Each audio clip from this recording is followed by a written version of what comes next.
Olá, meus queridos amigos, irmãos. Sou José Couto, trabalhador do Movimento Espírita, e vamos conversar hoje sobre o advento do Espírito de Verdade.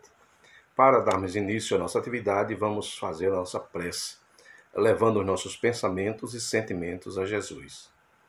Amorável Mestre Jesus, amigos espirituais que nos protegem, que nos amparam, nesse instante, Senhor, queremos te agradecer por esta oportunidade, agradecer por mais este dia e por tantos benefícios recebidos.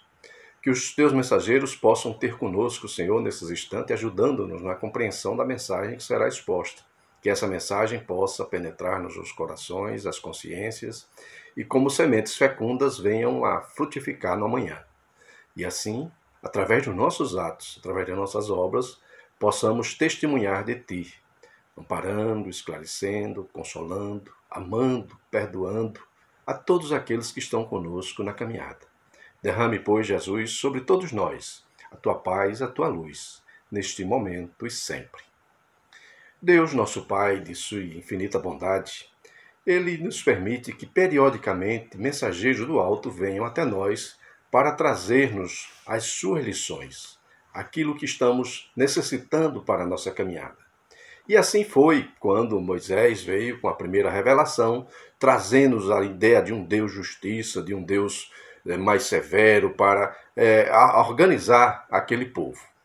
Mais tarde, já um pouco melhorado, recebemos a visita do nosso governador espiritual, do nosso modelo e guia, que foi o próprio Cristo, vindo até nós para trazer-nos a segunda revelação ou a segunda mensagem.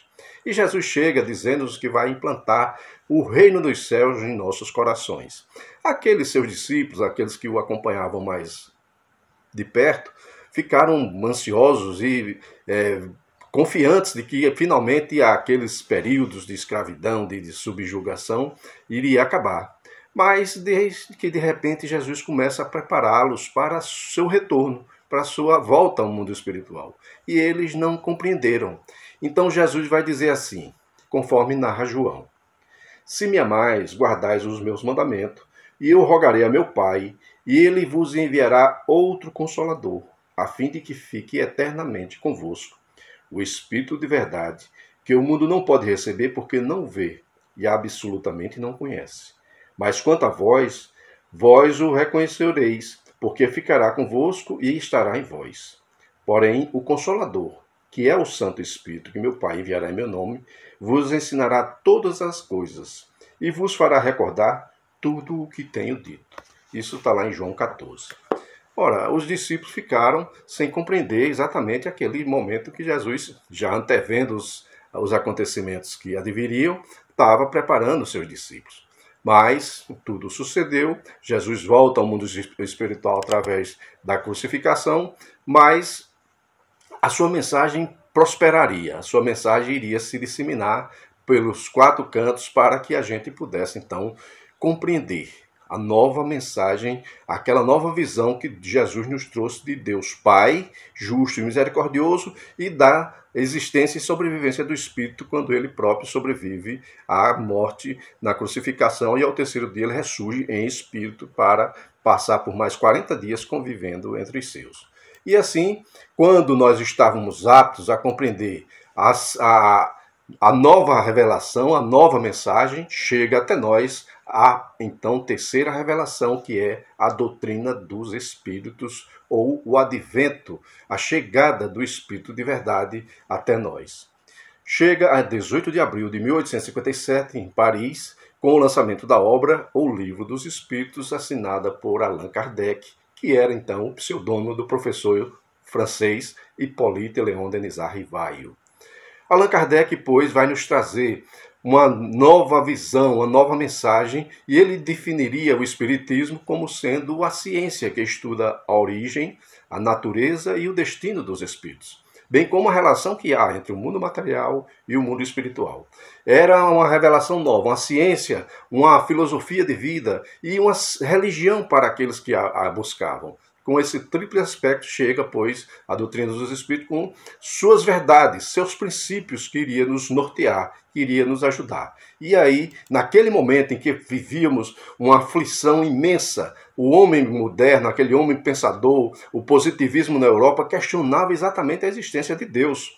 Aquele Deus que a Igreja Católica Apostólica Romana pregara e mostrara a todos como um Deus que patrocinava guerras, um Deus que patrocinou a Inquisição e fez tantas atrocidades, aquele Deus o homem não aceitava mais. E aí passamos a acreditar apenas no que a razão pudesse comprovar, aquilo que ficasse provado pela ciência. Era nesse momento próprio que estava chegando a doutrina dos Espíritos e Allan Kardec não poderia fazer diferente. A primeira pergunta do Livro dos Espíritos, o primeiro princípio básico nosso é: que é Deus?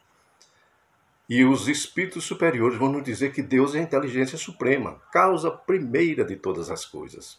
E Kardec vai fazendo mais questões sobre Deus porque queria conhecer bem a sua essência, a sua intimidade. E os espíritos vão nos dizer que pelo nosso grau de evolução, pela nossa imaturidade, ainda não temos condições de compreender Deus em sua essência. Mais tarde, quiçá, quando no momento próprio, o veremos face a face. E assim é para nós o primeiro princípio básico, que é Deus. O segundo não podia ser diferente, que é a existência e a sobrevivência dos espíritos. Porque até Jesus, até a época de Jesus, nós, humanidade, não tínhamos muita ideia de espírito, não. Tudo que fazíamos, tudo que vivenciávamos era para termos longa vida aqui na Terra. Não tínhamos ideia de mundo espiritual. Jesus foi quem chegou, começando falando sobre a casa do Pai, há muitas moradas, o meu reino não é deste mundo, e foi nos trazendo essa mensagem, e ele próprio vai provar a existência e sobrevivência do espírito quando ele ressurge ao terceiro dia. É um princípio básico da doutrina. Outro princípio, que não podia ser diferente, é exatamente a reencarnação. Reencarnação que é uma bênção para todos nós. Diga de passagem, a reencarnação não é invenção da doutrina dos espíritos. Todas as religiões antigas da Terra são reencarnacionistas. E nós não podíamos ser diferentes.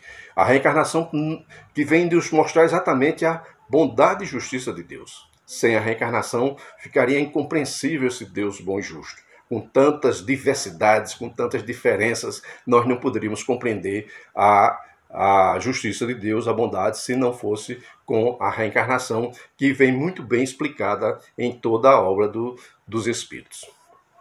Outra verdade, outro princípio básico da doutrina, que é a comunicação com os Espíritos, que é a comunicabilidade, a mediunidade, né? Desde que o homem está na face da Terra, que eles têm intercâmbio com seus mortos, com seus entes queridos, e isso vem até os dias de hoje, quando Allan Kardec iria se dar o trabalho de ir ao laboratório do mundo invisível e botar tudo isso no papel em O Livro dos Médiuns. E aí a comunicabilidade dos espíritos, nós vamos ver que todos os povos antigos tinham, os nossos indígenas aqui no nosso país já faziam a pagelança, os negros traziam lá da África as suas práticas mediúnicas, e assim a Bíblia, se você olhar a Bíblia de capa a capa, só fenômeno mediúnico. Moisés falava com o Espírito de Jeová, Maria engravidou, veio o anjo dizer que ela estava grávida, você pode chamar de anjo, chama de espírito, o fenômeno é o mesmo. E assim a comunicabilidade dos espíritos é um ensinamento básico da doutrina dos espíritos. Os mundos habitados, nós vamos ver os espíritos nos dizendo que todos os mundos são habitados. Jesus disse que na casa do meu Pai há muitas moradas, e esses mundos habitados estão lá para que a gente possa conviver neles. Não, logicamente, com esse mesmo corpo físico que temos aqui na Terra. Cada mundo vai ter o seu corpo de acordo com as suas condições. Nós sabemos que no Sol existe reunião de espíritos superiores. Então, todos os mundos são habitados. A lei de causa e efeito, aquela lei que a gente, seguindo a resposta que os Espíritos nos deram, qual o tipo mais perfeito que Deus envia para nos servir de modelo e guia? A resposta foi Jesus, e Jesus vai nos dizer que nós colhemos exatamente o que plantamos. Então, dentro dessa ótica da lei de colher o que planta, nós começamos a nos preocupar com o que estamos plantando hoje para a nossa colheita de amanhã. Esse é o motivo de que faz com que a doutrina do Espírito seja o religar o homem a Deus, a religião. E assim, são tantos ensinamentos que esse Espírito de verdade, que esse Paracleto trouxe até nós, que nós poderíamos passar horas e horas aqui conversando com vocês. Então Jesus, hoje no mundo espiritual, continua a velar por nós, esperando que internalizemos essa tua mensagem. Essa mensagem que foi esquecida ou desvirtuada pela história, como nós sabemos. Vamos não adorá-lo, vamos praticá-lo no nosso dia a dia. E para encerrar, mais uma vez, vamos elevar o nosso pensamento para a nossa prece de gratidão. Jesus, amigos espirituais, nesse momento, Senhor, só nos resta agradecer por esses instantes em que aqui reunidos em teu nome podemos conversar sobre a tua mensagem. Que possa, pois, essa mensagem esclarecedora e consoladora que é a doutrina dos Espíritos, penetrar-nos nos corações, as consciências, para que possamos pô-las em prática no nosso dia a dia, ajudando a todos que estão conosco na caminhada. Derrame, pois, Jesus, sobre todos nós, a tua paz, a tua luz. E que nesses dias em que comemoramos o teu aniversário, seja Jesus o personagem principal das nossas festas. Beijo no coração e um abraço em todos.